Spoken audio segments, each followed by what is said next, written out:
ഈശോ മിശിഹായ്ക്ക് സ്തുതിയായിരിക്കട്ടെ. നമുക്കെല്ലാവർക്കും യാത്രകൾ ഇഷ്ടമാണ്. ജീവിതം തന്നെ ഒരു യാത്രയാണ് നമ്മൾ പലപ്പോഴും പറയാറുണ്ട്. ബൈബിളിൽ നിരവധി യാത്രകൾ നമ്മൾ കണ്ടുമുട്ടുന്നുണ്ട്.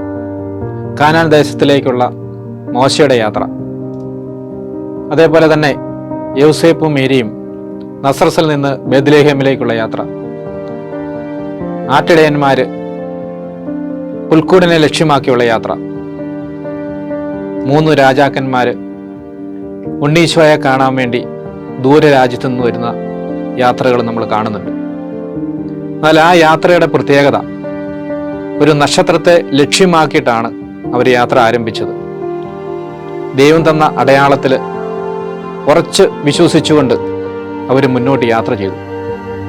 വീടും നാടും വിട്ട് കുണ്ടും കുഴികളും താണ്ടി അവർ യാത്ര തുടർന്നു.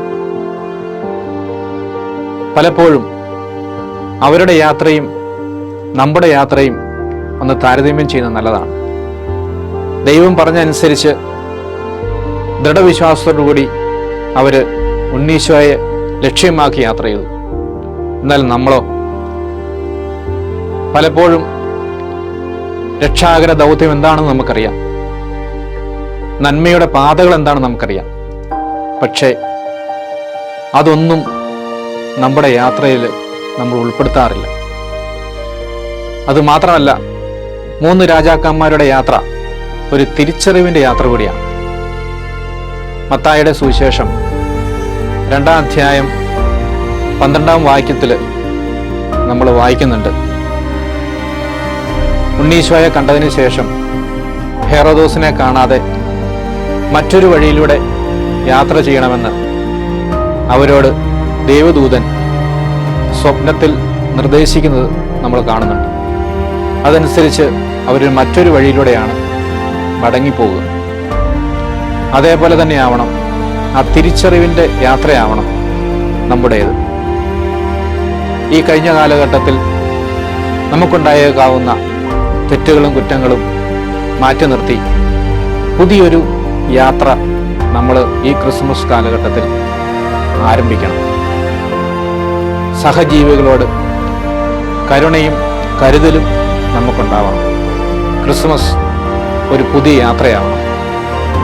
ഒരിക്കൽ ബുദ്ധൻ കാട്ടിക്കൂടെ നടന്നു കഴിയുമ്പോൾ ഒരു കൊള്ളക്കാരൻ്റെ മുന്നിൽ അകപ്പെട്ടു. കൊള്ളക്കാരൻ ഈ ബുദ്ധനെ കയ്യിലുള്ള സാധനങ്ങളെല്ലാം മേടിച്ചതിന് ശേഷം നിനക്കെന്തെങ്കിലും പറയാനുണ്ടോ എന്ന് ചോദിച്ചു. ബുദ്ധൻ കൊള്ളക്കാരനോട് പറഞ്ഞു, ആ മുന്നിൽ നിൽക്കുന്ന മരത്തിൻ്റെ ശിഖരം നീ വെട്ടി താഴെയിടുക. കൊള്ളക്കാരൻ അപ്പോൾ തന്നെ ഒരു കത്തിയെടുത്ത് ആ ശിഖരം വെട്ടി താഴെയിട്ടു. ഇനി നിനക്ക് എന്തെങ്കിലും പറയാനുണ്ടോ? ഉടനെ ബുദ്ധൻ വീണ്ടും പറഞ്ഞു, ആ താഴെയിട്ട ശിഖരം നീ വീണ്ടും അതേപോലെ തന്നെ ആക്കുക. കൊള്ളക്കാരൻ ചിരിച്ചുകൊണ്ട് ചോദിച്ചു, നിനക്കെന്താ ഭ്രാന്തുണ്ടോ? ഉടനെ ബുദ്ധൻ ആ കൊള്ളക്കാരനോട് പറഞ്ഞു, നിനക്ക് ശക്തിയുണ്ട്, അതുകൊണ്ട് നിനക്ക് അതിനെ വെട്ടിവീഴ്ത്താം. എന്നാൽ സൃഷ്ടിക്കാനും അതേപോലെ തന്നെ സുഖപ്പെടുത്താനും നിന്റെ ശക്തികൾക്കുണ്ടാവില്ല. പിന്നീട് നമ്മൾ കാണുന്നത് ആ കൊള്ളക്കാരൻ മാനസാന്തരപ്പെടുന്നതാണ്. അതേപോലെ തന്നെ ഉള്ളൊരു മാനസാന്തരം ഈ ക്രിസ്മസ് കാലഘട്ടത്തിൽ നമുക്കുണ്ടാവണം. അത് നമ്മുടെ ഹൃദയങ്ങളിൽ വേണം ഉണ്ടാവാൻ. ക്രിസ്തു നമ്മുടെ മനസ്സുകളിൽ ജീവിക്കണം. എങ്കിൽ മാത്രമേ ആ ട്രാൻസ്ഫർമേഷൻ നമ്മുടെ ജീവിതത്തിൽ ഉണ്ടാവുള്ളൂ. പലപ്പോഴും മാറ്റങ്ങളെ അഭിമുഖീകരിക്കാൻ നമുക്ക് ബുദ്ധിമുട്ടാണ്. നമ്മുടെ പഴയകാല ജീവിതത്തിലേക്കൊന്ന് തിരിഞ്ഞു നോക്കാനുള്ള ഒരു അവസരമായിട്ട് ഈ ക്രിസ്തുമസ് നമ്മുടെ മനസ്സിലുണ്ടാവണം. ക്രിസ്തുമസ് ആണ്, ഒരിക്കലും അതിൽ നിന്ന് ക്രിസ്തുവിനെ മിസ്സാക്കരുത്. സന്തോഷത്തിൻ്റെയും സമാധാനത്തിൻ്റെയും ശാന്തിയുടെയും സ്നേഹത്തിൻ്റെയും പുൽക്കൂട്ടിലേക്കുള്ള ഒരു യാത്രയാവണം നമ്മുടെ ക്രിസ്മസ് ആഘോഷങ്ങൾ.